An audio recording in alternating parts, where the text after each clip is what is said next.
Hi hello అండి. మొటిక్కాయలనైతేనా పచ్చడి చేస్తున్నాను. మీరు కూడా చూసేసేయండి ఎలా చేయాలనో. ముందుగా లేత మొటిక్కాయలను తీసుకొని ఇటుపక్క అయితే తొటాలైతే తుంచేసి ఇలా చిన్న చిన్న ముక్కలుగా కట్ చేసుకోవాలి.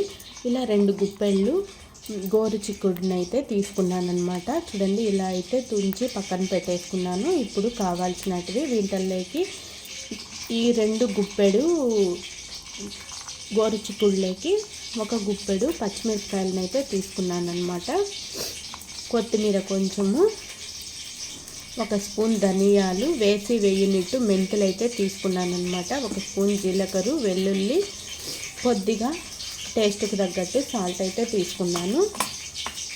చింతపండు కొంచెం చిన్న సైజు నిమ్మకాయ అంత చింతపండునైతే ఇలా నానబెట్టుకున్నాను అనమాట. ఇలా పెనం పెట్టేసి 1 స్పూన్ ఆయిల్ అయితే వేసి ముందుగా తీసుకున్న మొటిక్కాయలన్నింటినీ వేసేసేయాలి.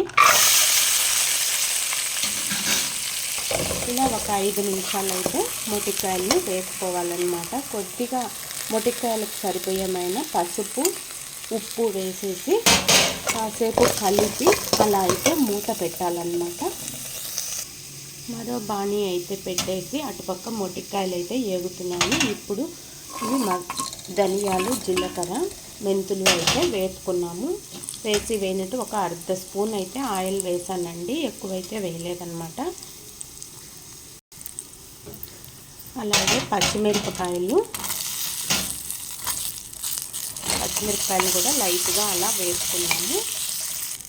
ఎక్కువ ఏం వేగనే అవసరం లేదండి.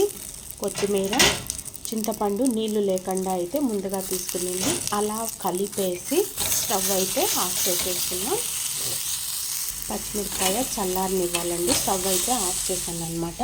మొటిక్కాయల్లో మనము సాల్ట్ వేసుకుంటాం కదా, కాస్తంత అలా నెమ్ము వచ్చి ఒక 2 నిమిషాలు అయితే అలా ఏగాయి. స్టవ్ అయితే ఆఫ్ చేస్తున్నాను. ఇప్పుడు ఇవి చల్లారనిద్దాం.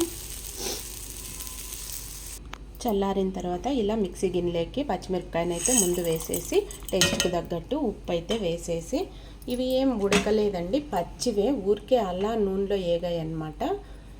ఇవి రన్ చేసిన తర్వాత మొటిక్కాయ అయితే వేద్దాము. ఇలా మొటిక్కాయ కొంచెం రన్ చేసినాక మెదక్కన్న అంటేనా ముందు తీసుకున్న చింతపండు వాటర్ అయితే వేసి మళ్ళీ అలా రన్ చేసుకున్నాము. ఇలా అయితే పచ్చడి మెత్తగా కొట్టి పెట్టుకున్నానండి. ఇప్పుడు పోపుకు కావాల్సినటివి ఒక 5 స్పూన్లు ఆయిల్ అయితే వేసాను అనమాట. పచ్చడి చూస్తానే ఆయిల్ ఎంత వేసుకోవాలనేది మీకు అందాజు తెలిసిపోతుంది. నేను కొంచెమే చేస్తున్నాను కాబట్టి కొద్దిగా ఆయిల్ వేసుకున్నాను. పోపుకు కావాల్సినటివి ఒక పెద్ద సైజు ఆనియన్ అయితే ఇలా చిన్న ముక్కలుగా కట్ చేసి పెట్టుకున్నాను అనమాట. ఎండుమిరపకాయలు, కరివేపాకు, ఇంకా పోపు దినుసులండి, కొంచెం ఉద్దిపప్పు, శనగపప్పు, జీలకర్ర, ఆవాలు అయితే తీసుకున్నాను అనమాట.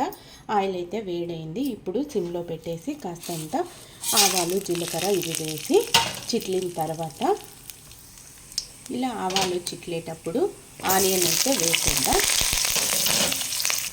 మరి ఎర్రగా ఏగనవసరం లేదండి ఆనియన్. ఈ టైంలో అయితే పచ్చళ్ళలో మీకు సాల్ట్ సరిపోయిందా లేదా అని కొంచెం చూస్తుంది.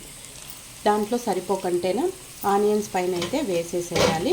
ఈ టైంలో మనము పచ్చడి అంతా వేసి పోపులో అంతా ఒకసారి అలా కలపాలన్నమాట. ఇలా అంతా పచ్చడి పోపులో కలిసిన తర్వాత 1 మినిట్ ఇలా ఉంచి, మీరు ఇలాగైనా గట్టిగా పచ్చడి ఇలాగైనా ఉన్నయచ్చు, లేదు అనుకునేటికంటే మిక్సీ గిన్నెలో కాస్తంత అలా వాటర్ వేసేసి ఈ నీళ్ళైతేనా పచ్చడిలో మనము కలుపుకోవచ్చు అన్నమాట. అంతే అండి. ఇలా కొద్దిగా వాటర్ వేసేసి పచ్చడి అంతా కలిపేసి వేరే బౌల్లోకి తీసుకుంటే వేడి చిక్కుడుకాయ చట్నీ అయితే రెడీ అవుతుందన్నమాట. గోరు చిక్కుడు అండి. ఒక్కసారి ఇలా ట్రై చేయండి, మీరే అస్సలు ఎంత టేస్ట్ ఉందో చెప్తారు. అసలు ఒక్కసారి చేసినామంటే ఈ పచ్చడిని అస్సలు మర్చిపోలేమన్నమాట. చాలా టేస్టీగా ఉంటుంది. ఖచ్చితంగా ఈ వీడియో కనుక నచ్చినట్టయితే మీరు కూడా ఈ పచ్చడి చేసుకొని ఖచ్చితంగా తినండి. ఎన్ని కూరలు ఉన్నా ఇట్లా సైడు రోటి పచ్చడి అయితే ఖచ్చితంగా ఉంటుంది కదా ప్రతి ఒక్క ఇంట్లో. ఇలా ఒకసారి ట్రై చేయండి. ఓకేనా ఫ్రెండ్స్, బాయ్.